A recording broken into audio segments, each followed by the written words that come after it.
Yun, good morning mga kalangga. Yan. Kakatapos lang natin magpatuka ng ating mga sapat. Puntahan natin sila, division natin yung mini garden natin dito. Yan. Gumawa tayo dito ng maliit na bakuran dito sa yung kulungan nila dito. Yan, nandito kami sa may paanan ng parang bundok ata to. Basta dito. Dito sa Gogo. Yan o. Pasok tayo sa, samahan nyo ako mga kalangga, pasok tayo sa muntikong bakuran. Yan. Yan. Isa nga pala akong dealer na green barley sa Health Wealth International Corporation. Yan. Shoutout po sa mga ating mga kalangga, mga ka-health wealth. Yan. Nilagay na natin dito para nakikita yung ano natin. Para pag mga naging ka, double purpose, may income tayo kahit papano. Yan. Para nakikita nila dito kasi dito pabahay kasi dito. Yan. Pasok tayo mga kalangga. Yan. Meron tayo, nagtanim tayo dito ng mga ano rito. Kasi mahilig tayo magtanim yan. Nagtanim na tayo ng puno rito. Dikit-dikit nga lang. Marami ba? Yan o. Halo-halo na yan dyan. Bahala na si Batman. So tinanim natin yan dyan. Mahilig kasi tayo magtanim. Sana bumunga yan. Yan. Tagal lang at least. Kata paano hihintayin tayo. Yan. Yan yung mini garden natin dito. Mini garden yan. Yan, ito yung mga alaga natin. May ano tayo dito, itik. Na may bibi bala.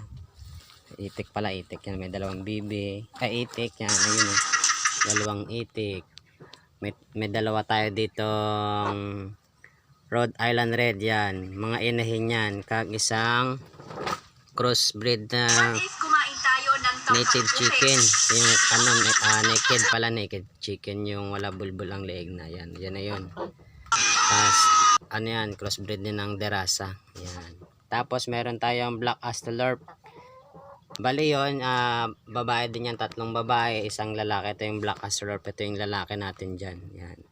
So bisitahin natin yung bahay-bahay nila. Yan o, yung ginawa natin bahay-bahay. Marami ba?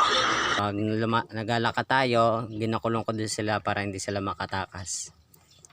Nilalagyan lang natin ng pagkain yun sa sulod. Then nga pala, i-check natin kung may nangitlog. Kasi dito nilagyan ko sila ng bahay din dito ng itlogan para sipagan sila mag-itlog. Papasok lang sila dyan para dyan sila mangitlog. Yan, dyan ko na lang nilagay. Medyo mainit na. Pero nilagyan ko naman tabi. Check natin kung may nangitlog man. Ayun. Very good. Meron na naman ang itlog. Yan. Kitang kita nyo naman mga kalangga ha. Iyan o. Mainit-init pa siguro to. Basta kanina lang to ng itlog. Yan o. Ang itlog na naman mga kalangga. Itabi lang natin yan dyan. Para limliman ng inahin. Kasi tatlo na yung ano natin dito. Inahin dito. Lahat yan nangingitlog.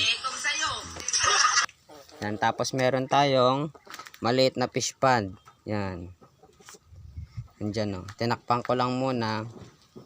Pansamantala kasi para hindi tumalon yung ano dyan, mag-swimming yung mga ano manok natin. Kasi nung nakaraan hindi ko tinakpan yan, nag-swimming sila, muntik nang malunod. Buti na lang may kahoy, may kapakan sila kung hindi patay sila tanan. Nilagyan ko na safety. Tilapyaan yan dyan, nilagay natin dyan ng mga kalangga. Yan. Okay. Bali sa Sunday makuha tayo ng tilapia sa ating kaibigan natin, mga amigo natin sa Carles. Yan. Shoutout nga pala kay ano sa mga bungaw pa. Yan, tayo makuha kay Sir Joseph. Yan. Shoutout nga pala Sir Joseph. Yan. Nakuha kami din ng ano pala, tilapia na nadako na. I-breed natin naman dito. Gawin nating pet. Yan. Lagyan natin yan dyan. Actually naka-prepare na yan. Yung isda na lang yung kulang dyan. Yan. Tapos so bali ito nga pala yung mini garden natin dito, mini bakura natin. Yan. Diba? Minsan aga pa ako nagabugtaw. Yan, pinapakain ko na sila dyan, yung mga sapat natin. Kasi pag nag-skip, nagkamali tayo ng oras ng patuka o pakaon sa kanila, may epekto yun sa kanila sa pangingitlog nila. Dapat may tamang oras at papakain sa kanila. Yan. Medyo parang expert tayo, pero hindi tayo expert. Nakikita lang din natin yan sa sa mga Facebook at YouTube na ginagaya lang natin at ina-apply lang natin dito. Ano.